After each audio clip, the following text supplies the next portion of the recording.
আসসালামু আলাইকুম, সবাই কেমন আছেন প্রিয় বন্ধুরা? প্রতিদিনের মতো ডেইলি ব্লগ নিয়ে চলে আসলাম আমি তামান্না ফ্রান্স থেকে। সবাই অবশ্যই পুরো ব্লগটি জুড়ে থাকবেন। মেঘলা আকাশে কি অবস্থা, ভালো লাগে না একদমই। পড়বো পড়বো আম্মু পড়বো। নো নো নো, বিরক্তিকর অবস্থা মেঘলাতে, মেঘলা দিনে। তাড়াতাড়ি করে যাচ্ছি, আজকে একটু লেট হয়ে গেছে দরজাটা খুলতে। লেটে তো বন্ধ করে না, লেটে এমনি দরজা খুলে। তো দুপুরে খাবার খাওয়াইয়া যাইতে যাইতে বিরক্তিকর লাগে।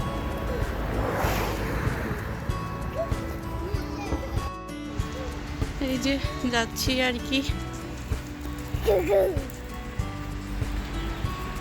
অনেক তাড়াতাড়ি করে যাচ্ছি। মোলটা শেকিং হচ্ছে, একটু একটু ভিডিও করে যা পারি। মনে হয় ইয়ার মতো ছুটতেছি, এমন অবস্থা, নিঃশ্বাস হয়ে গেছে। আসা যাওয়াতে আমার ছেলের অবস্থা খারাপ হয়ে গেছে।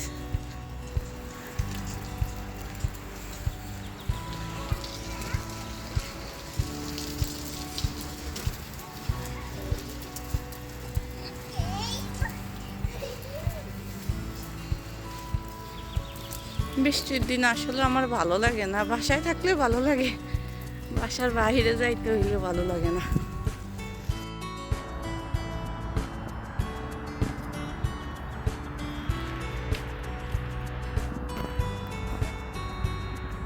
মেয়েকে খুব জলদি খাওয়াইয়া তারপরে আবার দিয়ে আসলাম, কেননা সময়টা কোন দিক দিয়ে চলে যায় বোঝাও যায় না, একদমই না। তাড়াতাড়ি করে আনলাম, তাড়াতাড়ি করে দিয়ে আসলাম, মানে একটা ইয়ের মধ্যে আছি। স্কুল যখন থাকে তখন একটু ইয়া নাই, একটু রোদ উঠছিল, এখন আবার মেঘলা হয়ে গেছে দেখুন। আরো একটু আগে আরো বেশি মেঘলা ছিল। দুপুর টাইমটাতে যে কি তাড়াহুড়ো, শুধু আমার দুপুর টাইমটাতে বেশি তাড়াহুড়ো লাগে, না হলে আমি সব কিছুতে ঠিক আছে। সারাদিন কিসের উপর দিয়ে যায় আমার হতাশা, হতাশার মধ্যেও শান্তি। এটাই দেখুন, সব কিছু একদম সুন্দর করে রাখছে। কি হবে জানি না, পার্কিং হবে নাকি বাড়ি হবে। মেঘলা আকাশ, বিকালে বৃষ্টি হবে মনে হয়, না হলেই ভালো।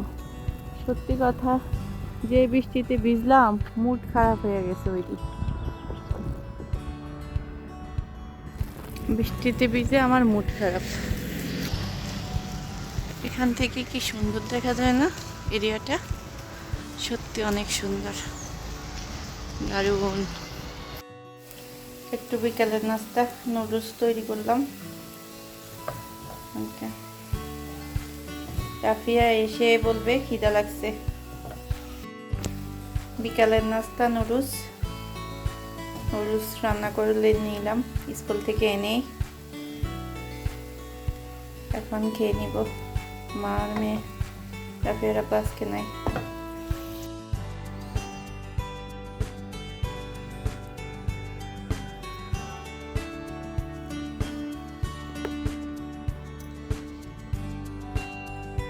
মজাদার নুডলস, ঝটপট বিকালের নাস্তা।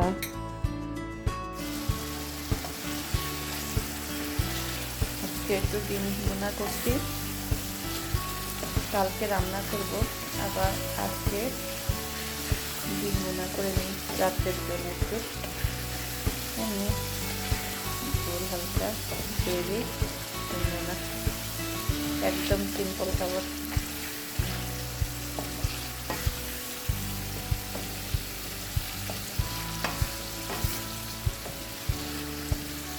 এটা রাত্রের জন্য।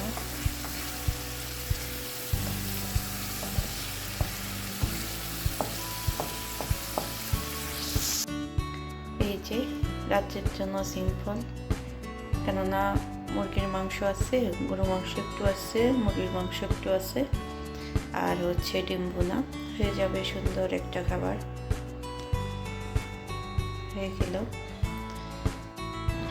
আজকে বাইরের আবহাওয়া হচ্ছে জাস্ট চোখ পাকানির মতো আর কি, খেলতেছিল। কতক্ষণ হচ্ছে মেঘলা, কতক্ষণ হচ্ছে রৌদ্র, এরকম করতে করতে হয়তো রাত্রে বৃষ্টি চলে আসবে। আজকে সারাদিন ব্যস্ততার মধ্যেই গেল। ব্যস্ততা কি, মেয়ের যখন স্কুল খোলা থাকে তখন কখন সময় চলে যায় বুঝতেও পারি না। আমার ছোট বাচ্চাকে নিয়ে, আমার তামিদকে নিয়ে, তারপরে হচ্ছে রাফিয়াকে নিয়ে এমনি সময় চলে যায় আমার যাওয়ার সাথে।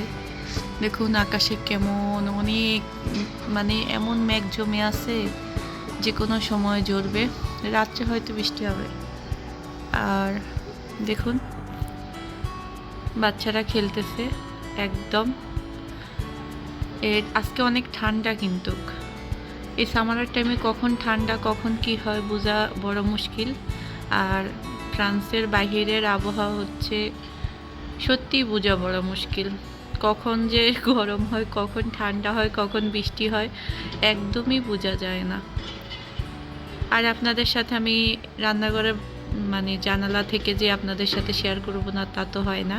যারা আমার সব সময়ের ব্লগ দেখেন তারা জানেন আমার এখানে আসলে আমার ভালো লাগে, অনেক ভালো লাগে। এই জন্য আমি এখানে এসে অনেক সময় দাঁড়ায় থাকি, ভালো লাগে, দেখি চারিদিকটা।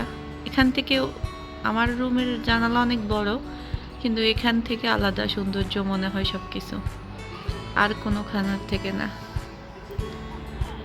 বৃষ্টিতে সব গাছপালা দেখুন কি সুন্দর সবুজ হয়ে আছে। আপনাদেরকে আমি জুম করে দেখাচ্ছি এখন, এর জন্য। এদিকটা নীল আর এদিকটা হচ্ছে মেঘ। কেমন, তাই না?